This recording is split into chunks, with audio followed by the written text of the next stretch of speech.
The Chinese army warned that a stricken dam in the center of the country could collapse at any time after being severely damaged in torrential storms that killed at least 3 people and brought the region to a standstill. Weather authorities have issued the highest warning level for central Henan province as downpours caused widespread disruption and the evacuation of residents of flooded streets.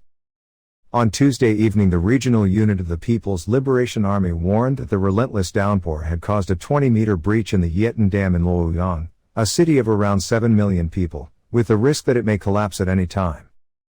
The PLA's Central Theater Command said it had sent soldiers to carry out an emergency response including blasting and flood diversion.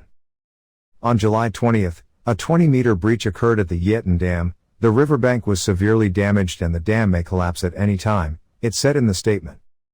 Floods are common during China's rainy season, which causes annual chaos and washes away roads, crops and houses.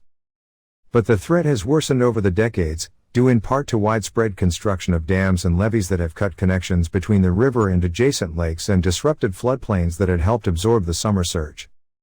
In the nearby city of Zhengzhou, at least 1 person died and 2 more were missing since heavy rain began battering the city, according to the state-run People's Daily, which reported that houses have collapsed.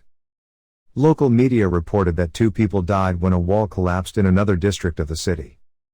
According to the weather authorities, the rainfall was the highest recorded since record-keeping began 60 years ago as the city saw an average year's worth of rainfall in just 3 days. Authorities closed Zhengzhou's flooded subway system and cancelled hundreds of flights. Passengers in a flooded underground train carriage in Zhengzhou clinging to handles as the water inside surged to shoulder height, with some standing on seats. Water could be seen gushing through an empty underground platform in state broadcaster CCTV's footage. On its official Weibo account, the fire service shared reports that passengers were being rescued from stranded trains, but did not post its own statement. One passenger's account said fire and rescue workers had opened a hole in the roof of her carriage and evacuated passengers one by one. One man sitting on top of his half-submerged car in an underpass.